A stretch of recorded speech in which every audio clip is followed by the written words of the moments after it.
பிதர்கள் இருக்கார்கள், தெய்வங்கள் இருக்கார்கள், தேவலோகம் இருக்கு, எல்லாம் இருக்காதுனால் இல்லைன்னு சொல்லக்கூடாது. அதிர்ஷ்டம், அதிர்ஷ்டம்னா கண்ணுக்கு நேர தெரியல. அப்போ இல்லைங்கிறது மாதிரி அதையும் விடு.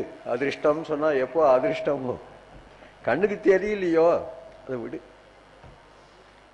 ஆனா கண்ணுக்கு தெரியறது குருநாதர்.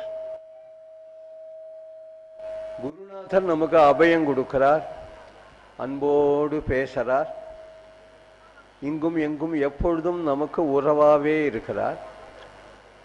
அந்த குருவினிடத்துல பக்தி செய்கிறது தான் தெய்வங்களிடத்துல பக்தி செய்கிறது என்று எல்லாருக்கும் சம்மதமான விஷயம்.